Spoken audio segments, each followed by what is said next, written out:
Hermano Gustavo, Sí, sobre un poquito sobre la oración, que decía hace un momento que era el estado de humillación que consiste a un Dios, creo, en verse a sí mismo, ujú. de un Dios un poquito nos podría profundizar eso, por favor. Sí, hoy vamos a hablar justo de eso, porque Ah, ya. vamos a tomar la instrucción tercera, que es una... Ángela tiene como, el libro de Ángela tiene dos partes, una primera parte que es el memorial, la segunda, las instrucciones, que las instrucciones son como pequeños, algunos como pequeños trataditos, y la instrucción tercera es un tratado que le llamaban el libro de la vida, ¿no? Liber Vitae le llamaban. Y la parte central de ese Liber Vitae habla sobre la oración, ¿no? Así que hoy vamos a hablar específicamente de eso enseguida. Ya, hermano.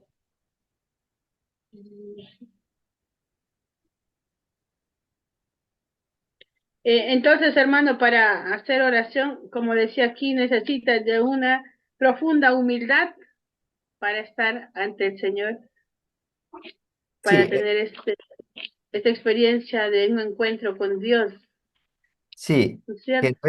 en realidad la misma oración, el mismo estado de oración provoca esa humildad, ¿no? Mm, Porque ya vamos a ver, lo va a decir Ángela de nuevo, ya el otro día lo dijimos, pero para Ángela la oración es la iluminación o la manifestación de Dios y de sí mismo, ¿no? O sea, eso es un encuentro, es un espacio donde se da ese conocimiento de Dios y de sí mismo.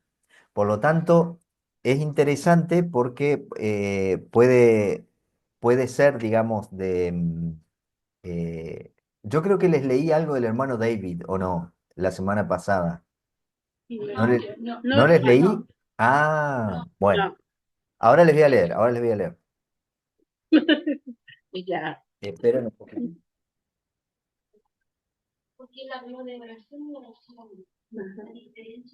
Porque esto que dice el hermano David es muy iluminador, digamos, para lo que... A ver,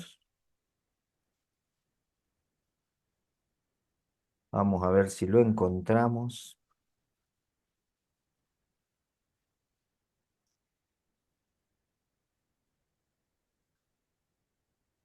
Sí, por acá tiene que estar.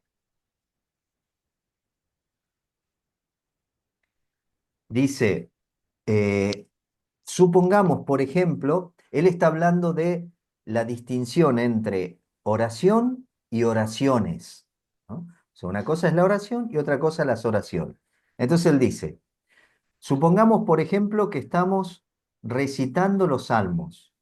Si todo va bien, esta puede ser una verdadera experiencia de oración, pero no siempre todo va bien. Mientras recitamos los salmos, podríamos no sentir nada salvo nuestra lucha contra las distracciones. Media hora más tarde, nos encontramos regando nuestras violetas en el jardín. De repente, un espíritu de oración que nunca nos llegó cuando decíamos nuestras plegarias nos sobrecoge. Nos sentimos vivos desde adentro. Nuestro corazón se ensancha y abraza esas hojas de terciopelo, esos pimpollos que nos miran. Nuestro riego y el beber de la planta se transforman en un dar y recibir tan íntimo que no podemos diferenciar entre nuestro verter el agua y el recibirla de las raíces, o entre las flores dando su alegría y nosotros bebiendo de ella. En un rapto de gratitud, nuestro corazón celebra esa mutua pertenencia. Mientras esto dura, todo tiene un significado, todo tiene sentido. No estamos, perdón, nos estamos comunicando con nuestro ser más profundo, con todo lo que existe, con Dios.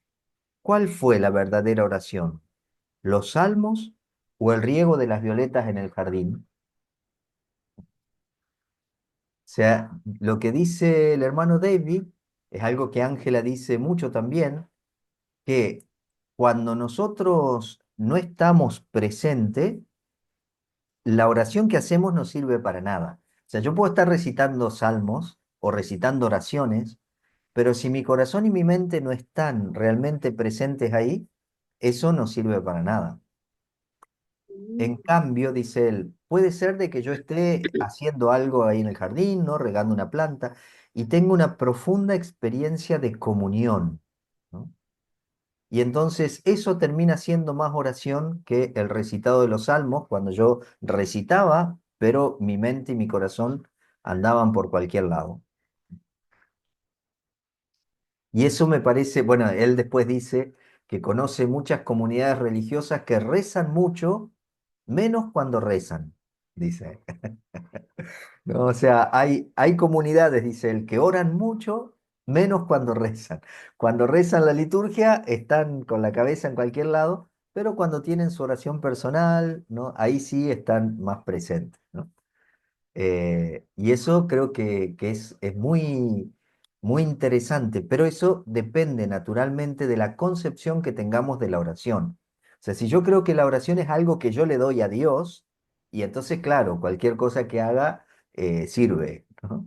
Ahora, si la oración yo creo que es algo para nosotros, que es un espacio que nosotros nos regalamos para estar en comunión con Dios, entonces, si ese espacio que yo hago, digamos, fabrico para estar en comunión, yo no estoy presente, entonces no sirve para nada. Porque la realidad es que Dios no necesita nuestras oraciones, ¿no? O sea, no es que Dios necesite que nosotros lo alabemos para ser Dios. Dios es Dios. Más allá de nuestras oraciones, nuestras alabanzas, Él es Dios. La oración es para que nosotros tomemos conciencia de esa realidad. La oración es el espacio en el que yo me hago consciente de que estoy viviendo, moviéndome y existiendo en Dios. Fundamentalmente es un momento de conciencia, ¿no? La oración.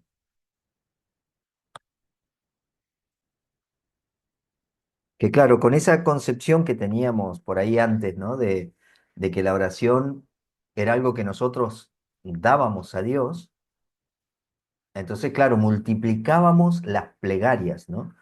Las oraciones.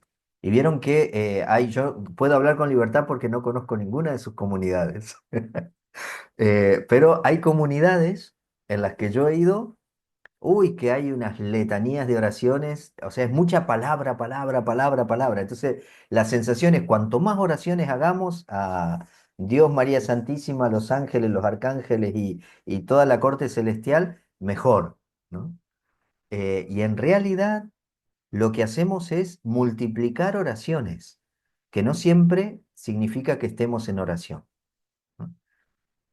Entonces, a veces es preferible menos, pero mayor presencia, ¿no? Que multiplicar palabras con demasiada ausencia nuestra, porque la mente está en cualquier lado, porque bueno, son por lo general oraciones que sabemos de memoria, ¿no? Y entonces, bueno, eso nos dificulta el estar realmente presente. Igual ahora ya vamos a retomar el tema de la oración enseguida.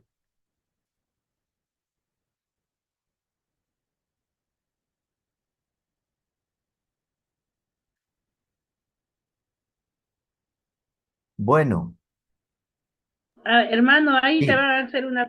Ya, otra resonancia. sí, Bueno, ¿Me escucha, hermano? sí, bajito escucho, así pero con... acércate mejor, ya.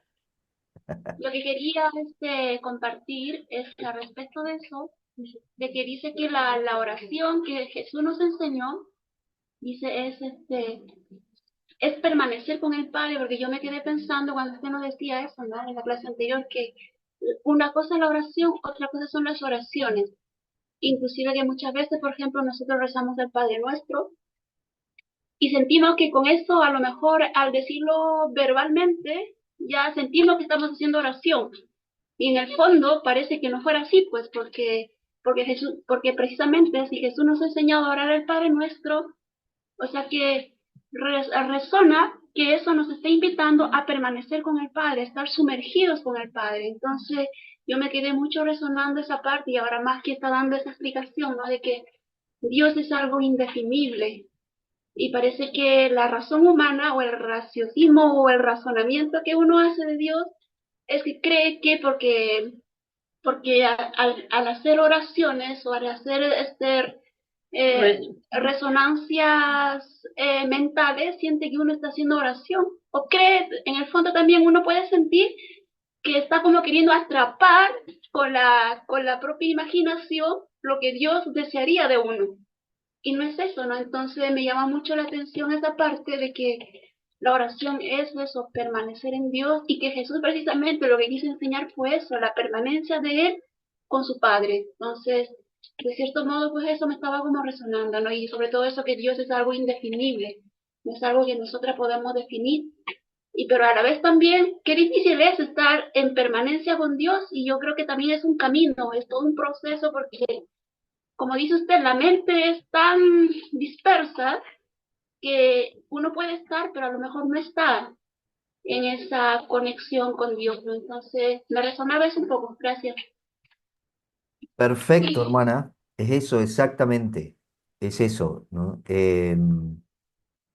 Cuando estuvimos conversando el otro día, que les compartía un poquito lo de la oración, ¿no? Del Padre Nuestro, que en realidad Jesús usa palabras, pero lo importante no es la palabra, sino la experiencia existencial que está detrás de esas palabras. Por ejemplo, cuando Él nos dice que cuando oremos, digamos, Padre nuestro, o sea, lo que Él quiere es que, o lo que nos quiere transmitir, es la experiencia de tener un Padre común, ¿no? De sentirnos hijos y de sentirnos hermanos, de sentir de que tenemos una misma fuente, un mismo origen, ¿no? Entonces, me parece que es mucho más existencial, ¿no? Mucho más existencial. Y el tema del sin nombre es, yo creo que es lo más respetuoso que podemos ofrecerle a Dios, ¿no? O sea, no querer atraparlo en un nombre. O sea, yo le cité ahí al maestro Eckhart, ¿no? Que él decía, pidamos a Dios que nos libre de Dios, ¿no? O sea, pidámosle a Dios que nos libre de las ideas que nos hacemos sobre Él, porque las ideas que nosotros nos hacemos sobre Él primero nos ayudan, pero después terminan siendo un obstáculo, ¿no? Entonces tenemos que tener muchísima libertad sobre las imágenes que nosotros nos vamos creando de Dios, porque si nosotros perpetuamos una de esas imágenes, aunque sean mentales, se convierte en idolatría, ¿no? O sea, yo termino adorando una idea, no a Dios, sino la idea que yo tengo sobre Dios. Y por eso la defendemos tanto, ¿no? Yo digo, no tenemos que discutir con nadie sobre Dios, no tiene sentido, porque en el fondo ninguno sabe exactamente lo que Dios es, porque lo que Dios es indefinible, es experimentable, pero es indefinible. Gracias a Dios. Porque si nosotros lo pudiésemos definir, nos lo apropiaríamos, porque somos terribles, ¿no? Y eso fue el evangelio del domingo pasado, ¿no? O sea, la ambición y la avaricia están en el corazón del ego, ¿no? No en el corazón del hombre, sino en el corazón del ego, que es por lo general desde donde nosotros vivimos, ¿no? Yo les compartí a la gente el domingo pasado unas experiencias, porque me parecía que esto que decía el Evangelio, ¿no? De Señor, pedile a mi hermano que comparta conmigo la herencia, y Jesús que advierte sobre la avaricia, yo digo, no es una cosa para los ricos, ¿no? Por más que nosotros veamos que hay hermanos muchísimas veces que se pelean por una herencia que ninguno necesita. O sea, yo conozco un montón de gente que se ha peleado con sus hermanos por algo que en realidad no necesitaban para vivir, porque tenían de sobra para vivir, pero se pelean por algo que no necesitan. O sea, la avaricia y la ambición ciega de tal manera que hace que nosotros perdamos lo verdaderamente valioso y nos aferremos a lo que no cuenta y a lo que no nos vamos a poder llevar, ¿no? Es increíble, ¿no? Y eso es la necedad, ¿no? La necedad, la ignorancia es eso, ¿no? Dejar lo verdaderamente importante por lo que no cuenta. y darle a lo que no cuenta un valor que no tiene, ¿no? O sea, eso es ignorancia, ¿no? Y eso es lo que Jesús le decía, ¿no? A este hombre en la parábola, ¿no? Necio. Necio significa ignorante, ¿no? Porque viene de necio, ¿no? Que es no saber, ¿no? O sea, es ignorante. Ese hombre ignoraba lo que verdaderamente era y él creía que lo que hacía que él fuese, que él existiese, eran sus riquezas, ¿no? Entonces Jesús le dice, no, ignorante, o sea, no te das cuenta realmente qué es lo que sos, ¿no? Pero bueno, el tema, y Ángela, ¿saben que Ángela dice que la, digamos, la apropiación de los bienes espirituales es más peligrosa que de los bienes materiales? O sea, el hablar bien de Dios, ¿no? El decir, el hacer muchas oraciones y todo eso, el aferrarse a eso es más peligroso que los bienes materiales, porque de los bienes espirituales uno no se da cuenta que en realidad se está aferrando a algo que no es importante, ¿no? Porque al final lo único que queda, también en la oración, es el permanecer en el misterio que no puedo definir, ¿no?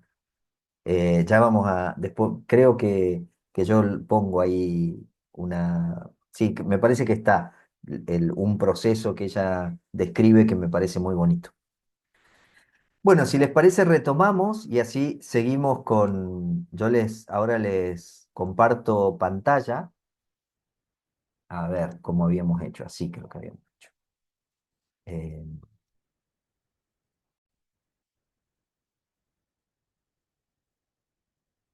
bien, nosotros habíamos quedado en el tema de la pobreza el martes pasado.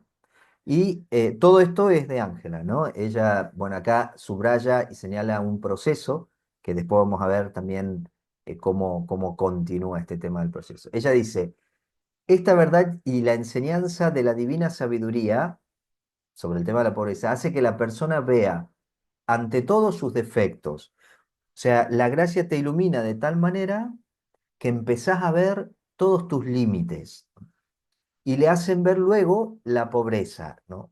Uno se da cuenta que en realidad tiene muchos límites y que no posee nada, ¿no? Que todo lo ha recibido. Reconocer que es pobre, así iluminado por el don de la gracia divina, le hacen ver la bondad de Dios, ¿no?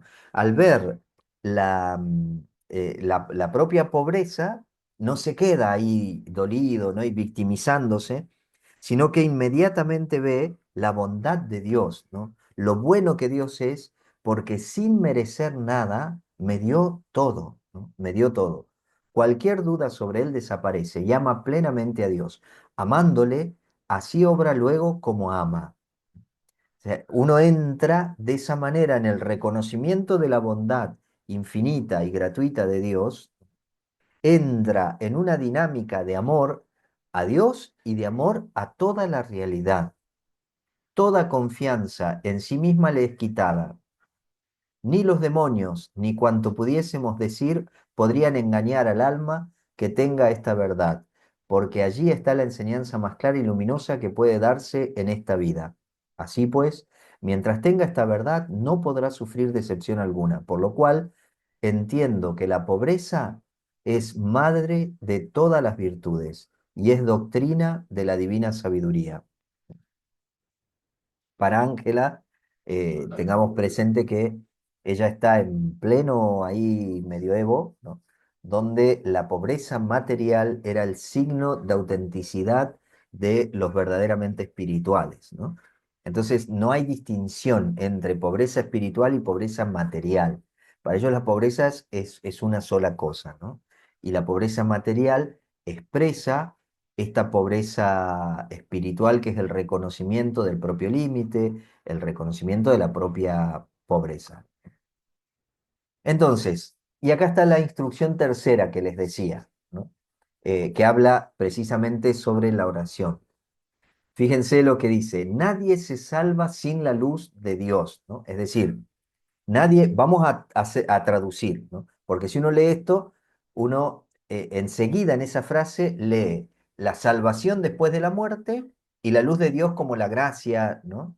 Entonces, la luz de Dios naturalmente es la gracia, pero es la luz que ilumina y que nos saca de la ignorancia, ¿no? O sea, que nos da la posibilidad de conocer, o sea, nos libera de la ignorancia radical, que es la ignorancia de lo que verdaderamente soy. La gracia, la luz de Dios, la presencia de Dios, la conciencia de esta presencia, me saca de esa ignorancia y entonces me libera, ¿no? Me libera de la ignorancia, ¿no? Por lo cual, con la luz divina, con esa gracia, se comienza, se continúa y se alcanza lo más alto de la perfección. Por tanto, ora si quieres comenzar a tener esta luz, ¿no? Ora no significa pedí, ¿no? Acuérdense que para Ángela la oración es la manifestación de Dios y de sí mismo. Por lo tanto, cuando Ángela dice, ora si quieres comenzar a tener esta luz, significa ponete en una situación de apertura para poder recibir, ¿no?, esta iluminación que te va a sacar de la ignorancia, donde Dios se va a manifestar, se va a dar a conocer, y en ese darse a conocer de Dios también te va a dar a conocer quién sos, ¿no? Porque vos sos imagen y semejanza suya, ¿no? Y después dice, ora si has alcanzado, si has comenzado a aprovechar y quieres que aumente esta luz. Si has llegado a la cima de la perfección y quieres tener luz sobreabundante para que puedas permanecer en ella, ora. Si quieres fe, ora. Si quieres esperanza, ora. Si quieres caridad, ora. Si quieres obediencia, ora. Si quieres castidad, ora. Si quieres humildad, ora. Si quieres mansedumbre, ora. Si quieres fortaleza, ora. Si quieres tener alguna virtud, ora. Repito, no significa pedir, ¿no? Significa disponete, ¿no? O sea, permanece, ¿no? Ponete ahí en silencio y atención para recibir todo lo que se te va a dar, que en realidad todo eso que pone acá ya está en vos, pero lo ignorás. En el fondo, la oración no es más que la luz de la conciencia que me despierta a toda esa realidad que estaba en mí, pero que yo ignoraba. Y ora de este modo, leyendo en el libro de la vida, que es la vida de Jesucristo, Dios hombre hecho pobreza, dolor, desprecio y obediencia verdadera. A esas cuatro cosas, Ángela le llama la compañía de Jesús: la pobreza, el dolor, el desprecio y la obediencia verdadera, porque dice que toda la vida de Jesús estuvo marcada por esta realidad, ¿no? Y por lo tanto, los verdaderos discípulos de Jesús no pueden pretender otra cosa que eso, ¿no? No es que hay que buscarlo, porque en realidad viene solo, ¿no? No hay que buscar eso, ¿no?, sino de que viene. Y leyendo en el libro de la vida significa contemplando la vida de Jesús. Y después que hayas entrado por este camino de perfección, de múltiples maneras te molestarán y afligirán horriblemente muchas tribulaciones y tentaciones del demonio. Si quieres vencer, ora. Cuando el alma quiere orar más, conviene que sea con pureza mental y del cuerpo, con pureza y rectitud. Necesitas convertir el mal en bien y no el bien en mal, como hacen muchos malévolamente. Entonces el alma se ejercita en esta pureza y va con mayor confianza a confesarse y limpiarse de pecados. ¿Qué es lo que dice Ángela? Es sumamente práctico esto, porque lo que Ángela dice es, si querés orar, estar realmente presente, es importante que tu conciencia no tenga nada que reprocharte, porque si no eso se va a volver en una distracción. Entonces por eso dice de hacer todo con pureza y rectitud, ¿no? Em, y para que no quede en ella nada impuro, se le da cierta búsqueda. Va a la oración donde medita el bien y el mal que ha hecho y purifica la intención del bien que hizo, ¿no? Fíjense la fineza del discernimiento. En la oración se purifica también la intención del bien que hizo. No es que se me da el discernimiento para reconocer el bien y el mal. No, no. Se me da la capacidad de ver la pureza de la intención del bien que hice, es decir, los ayunos, las oraciones, las lágrimas y todos los bienes que hizo, que realmente esté libre de todo egoísmo, ¿no? De todo ego.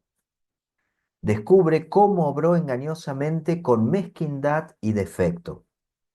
Por eso, no procedamos con malicia, sino que confesarás diligentemente tu pecado y te arrepentirás. Con tal confesión el alma se purificará. Por tanto, vuelve a la oración y no te llenes de otras ocupaciones. Fíjense que esto Francisco lo dice en el capítulo 23 de la regla nublada. O sea, pospuesta toda preocupación y solicitud, ¿no? Como mejor les parezcan, sirvan, honren, amen, adoren, bendigan, es decir, eh, darse cuenta, Maximiliano Kolbe decía, la oración es nuestro más importante trabajo. O sea, que nuestra atención esté puesta en que todo lo que yo hago puede ser una posibilidad de encuentro con Dios. Todo, ¿eh? Y cuando digo todo, incluso el pecado, ¿no? Porque todo es una posibilidad, como todo está lleno de Dios, ¿no? Todo es posibilidad de que yo reconozca a Dios. Comienza el alma a sentir a Dios más que de costumbre, porque tu paladar está mejor dispuesto para gustar de Dios más que antes. Cuando uno entra en este ejercicio de contemplación, se va dando cuenta que Dios está en todo y en todos. ¿Mm? Y entonces lo vas descubriendo con mayor facilidad, ¿no? Cada vez más, ¿no? Te vas dando cuenta cada vez más de qué manera Dios está presente ahí, ¿no? Les da una luz altísima con la que ver a Dios y a sí misma, ¿no? La luz siempre ilumina para las dos direcciones, ¿no? A Dios y a sí mismo. Entonces, fíjense, esto es una acotación, o sea, esto no es de Ángela, ¿no? El Dios del libro este de Ángela, es un Dios sumamente epifánico, ¿no? Es decir, que se manifiesta constantemente, que no solo se pone al alcance, sino que se hace experimentable. Por tanto, un Dios que sale constantemente al encuentro. Yo hoy diría, es un Dios que se está manifestando constantemente. El problema es que nosotros no estamos siempre dispuestos a recibir y a percibir esa manifestación, ¿no? O sea, Dios se manifiesta constantemente por todos lados, pero nosotros, por lo general, estamos bastante distraídos y entonces no logramos reconocer esa manifestación. Si nosotros estuviésemos despiertos, nos daríamos cuenta de eso, ¿no? De que todo, pero absolutamente todo y constantemente me habla de esta realidad, ¿no? Que es fuente y origen de todo, ¿no? Y que nosotros llamamos Dios. Este encuentro requiere naturalmente un lugar, y en la instrucción 28 viene indicado con estas palabras: la oración es donde se encuentra a Dios. Ese espacio que yo favorezco para ser consciente de la presencia de Dios es es el lugar privilegiado para encontrarlo. Y continúa, hay tres escuelas, que equivale a decir tres partes de la oración, fuera de las cuales no se encuentra a Dios, presentando inmediatamente la oración corporal, mental y sobrenatural. De esta manera, la oración constituye el lugar del encuentro por excelencia, y a su vez, el encuentro se vuelve espacio de revelación de Dios y de sí mismo. O sea, esa es la realidad, ¿no? La realidad es que cuando yo me voy ¿se acuerdan que de Francisco se decía que no era un hombre orante, sino un hombre hecho oración, ¿no? Es decir, visto desde lo que dice Ángela, Francisco se convirtió en un hombre que supo vivir todos los momentos y todas las situaciones como un espacio de manifestación de Dios y de conocimiento de Él mismo. Entonces, el proceso que plantea Ángela en el libro, una de las ideas más fuertes y atractivas del libro es justamente la del itinerario, ¿no? Hay un itinerario y esto requiere naturalmente mucha paciencia con uno mismo, porque en este camino, en este proceso, hay avances y retrocesos, ¿no? Y uno tiene que ser muy paciente y no tiene que ser ambicioso, ¿no? Nosotros quisiéramos alcanzar la plenitud y ser los más santos y los más orantes y los más contemplativos de un día para el otro. Y esto es un proceso lento, ¿no? Que se va dando, ¿no? Y que uno tiene que ir transitándolo con mucha paciencia, que en el lenguaje de hoy sería mejor comprendido como proceso, en vez de itinerario, como un proceso. Todo es narrado con la dinámica de quien se encuentra en camino. Por más que Ángela se empeñe en hablar casi categóricamente de alguna de sus experiencias, presentándolas como definitivas, no dudará en confesar poco más adelante, con la misma espontaneidad, la superación de lo vivido y afirmado antes, ¿no? Es como que Ángela dice, esto es lo más grande que he vivido, pero después pasan un tiempo y vive algo mayor, ¿no? Y ella vuelve a decir lo mismo, ¿no? Esto más grande que esto no he vivido nunca, porque va viviendo el presente y en este proceso va experimentando como lo más grande cada cosa que va viviendo, ¿no? Y eso, claro, lo va superando en el camino. Em, Basta hacer un seguimiento del adverbio nunca, ¿no? Al que se recurre tantas veces para indicar cierta idea de culminación, presente ya en el primer paso suplementario, una dulzura que en adelante será superada por nuevas experiencias, pero que el texto va registrando cada una de ellas como si fuera la última, ¿no? Permitiendo al lector intuir el hasta ahora, ¿no? Y generando siempre una mayor expectativa, ¿no?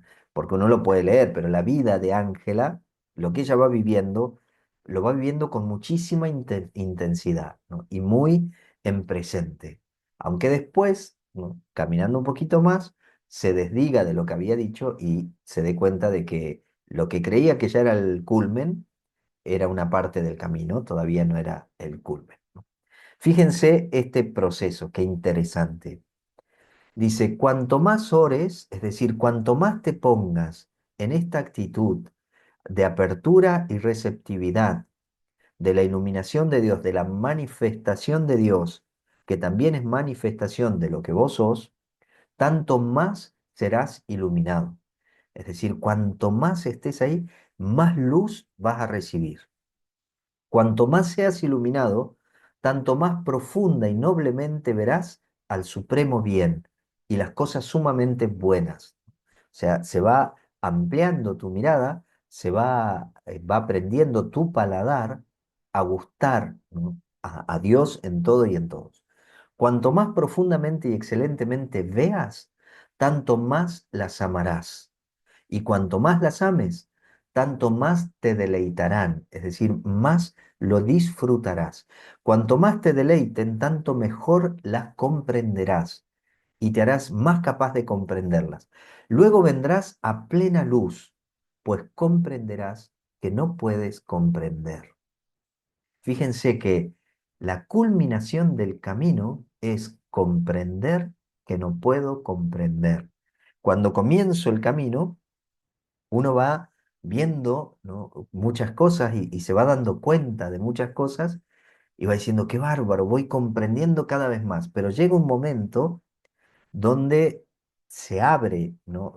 Se me abre a mí todo el misterio y entonces me doy cuenta con mucha serenidad, sin ambición, sin avaricia, que no puedo comprender. Y esa comprensión de no poder comprender, en vez de llenarme de ansiedad, me da una paz inmensa, ¿no? Y se vuelve una confianza tremenda. No es que uno termina en la ignorancia, no, no. La iluminación es respetar toda la realidad tal cual es y por lo tanto respetar el misterio como misterio, sin pretender imponerle un nombre, que es lo que por lo general nosotros vamos haciendo, ¿no? Imponemos nombres para poder manipular la realidad.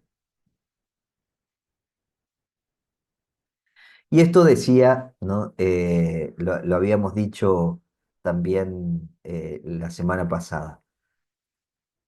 ¿Cómo escasean ahora los buenos? Decía Ángela, ¿no? En aquella conversación en el camino de Asís, cuando iba de Foligno a Asís, decía que había poca fe. Me parece que se lamentaba diciendo al alma que me ama, o sea, Dios, ¿no? Se lamentaba.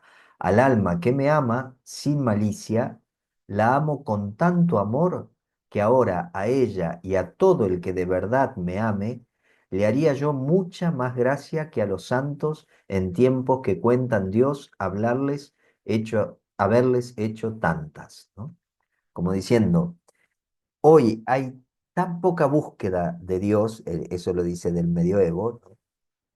Hay tan poca búsqueda que si alguien se abriese un poquito a lo que yo soy, experimentaría mucho mayor gracia de la que experimentaron aquellos que hablaban con Dios, ¿no? Seguramente se refiere a Moisés, ¿no? A los profetas. Y sigue, nadie puede excusarse, pues cualquier persona puede amarle sin que él pida más que amor. Y esto es muy importante. Fíjense que Ángela, siendo una mujer del 1200, cuando todavía había muchísimo de el mérito, ¿no? De la teología del mérito, ella ya percibe, ¿no? Y ya conoce, se da cuenta como mística, que lo único que Dios quiere es amor. ¿No? No quiere nada más, no quiere sacrificio, no quiere nada de esas cosas, quiere amor. Pero no quiere amor porque Él lo necesite, sino que Él quiere que nosotros liberemos el amor que está dentro nuestro. Y el amor se libera amando. Yo reconozco lo que soy y de qué estoy hecho amando. Y por eso es que Dios quiere de nosotros solamente amor. Y eso es maravilloso, porque si nosotros tomásemos conciencia de eso, no estaríamos compitiendo. ¿No? En nosotros me parece que se dan eh, competencias como muy sutiles, ¿no? En distintos campos, ¿no? de la vida, pero es como que vamos compitiendo. En cambio, si toda nuestra atención se fuese concentrando en esta manifestación de Dios y el conocimiento personal, y toda mi práctica fuese a ver cómo amar mejor, cómo desplegar el amor que soy, que es mi esencia, entonces la vida, uy, sería muy diferente y la libertad que experimentaríamos sería muy grande, porque la competencia, ¿no? La competencia genera mucha esclavitud. O sea, yo estoy continuamente esclavo de la comparación, ¿no? Y de un montón de cosas que nos quitan mucha energía, que nos hacen mucho daño. Él la ama y él mismo es el amor del alma. O sea, Dios es esa fuerza que se traduce en amor. Ella me decía a mí, fraile escribiente, qué profundas son las palabras antes dichas. Es decir, que Dios no requiere del alma más que amor. Luego explicándolo, añadió, ¿quién es el que puede retener algo para sí si ama? ¿No? Y esto es impresionante, porque el, la apropiación, ¿no? Y la retención de las cosas, de los afectos, hasta de los bienes espirituales, es justamente por la ignorancia de lo que soy, ¿no? De que yo soy amor. Ahora, si yo amo, la, el desprendimiento es natural, ¿no? Es natural. Y eso se ve naturalmente, ¿eh? En una madre que ama bien. La madre no se reserva nada para sí, ¿no? Y lo da todo. Y si tiene que repartir la comida y ella se queda sin comer, lo hace por sus hijos, ¿no? Entonces, porque el amor tiene esa dinámica. Por eso pregunta, ¿quién es el que pueda retener algo para sí si ama? ¿No? O sea, si yo amo, no puedo retener nada. Si yo amo, me desapropio de todo, ¿no? y por lo tanto soy verdaderamente pobre y me libero para poder recibir siempre más, o sea, para ser cada vez más consciente, ¿no? de todo lo que tengo, ¿no? Porque ya lo tengo. Bien, hasta aquí entonces es lo que tenía para compartirles de Ángela. ¿No? Eh, y me parece que una de las cosas así más bonitas de esta mujer es esta invitación, ¿no? A vivir eso que ella vivió porque es posible. Y yo suelo decir, en realidad es para todos, pero bueno, eh, para las clarisas o para la vida contemplativa, la autonomía que ustedes tienen como monasterio, ustedes pueden hacer todo lo que quieran para favorecer esta experiencia. Y eso es maravilloso, ¿no? Yo conozco unas hermanas de un monasterio que en un momento yo fui hace unos años y ellas han ido creciendo de a poco en la centralidad de la vida contemplativa, ¿no? Entonces, en un momento yo voy y les pregunto, porque me regalan, después que estuvimos ahí unos días, me regalan una bolsa de hostias y un Cristo, y qué sé yo. Entonces yo les pregunté si vivían de eso. Y entonces me dice la abadesa, me dice, bueno, en realidad, hermano, no, nosotros vivimos, la verdad, fundamentalmente de lo que la gente nos da, porque nos dan muchísimo, ¿no? De hecho, dice que estaban revisando su horario, porque ellas tenían tiempo de trabajo a la mañana y a la tarde, y nos dimos cuenta que no necesitábamos trabajar a la mañana y a la tarde, ¿no? Porque teníamos todo lo que necesitábamos. Entonces dijimos, liberemos la tarde para más oración personal y lectura, ¿no? Y entonces empezaron así, ¿no? Liberando la tarde de trabajo, o sea, tenían trabajo solo a la mañana. Y a la tarde era más libre para dedicar más tiempo a la oración personal y a la lectura. Y después siguieron, ¿no? O sea, esto fue un discernimiento en años. Siguieron viendo y dijeron, la oración de tercia nos corta la mañana, ¿no? Y la oración de nona corta la tarde. Entonces, vamos a sacar las horas menores y vamos a extender los tiempos de silencio comunitarios, ¿no? Y entonces extendieron los tiempos de oración contemplativa en silencio, ¿no? Y bueno, y fueron discerniendo y fueron viendo y probaban y dicen, bueno, probemos a ver qué pasa, ¿no? Y la verdad que a mí me parece como muy interesante el camino que van haciendo, eh, porque se van centrando en la esencia de la vida contemplativa, ¿no? Que es la oración contemplativa, o sea, es la vida contemplativa. Y entonces creo yo que si todo, incluso si la clausura, ¿no? Si todo no nos sirve para favorecer este espacio, ¿no? Y de manifestación de Dios y de sí mismo, o sea, esta vida contemplativa que va a transformar la vida de cada una y va a transformar la vida del monasterio. Entonces, la verdad, se constituye la estructura en qué sé yo, digamos, en una mediación de, pero de fidelidad a la estructura, ¿no? No sé si me explico. O sea, a veces se dice, o sea, no sé, como que tenemos más fidelidad a las mediaciones que a Dios, ¿no? Y tenemos que darnos cuenta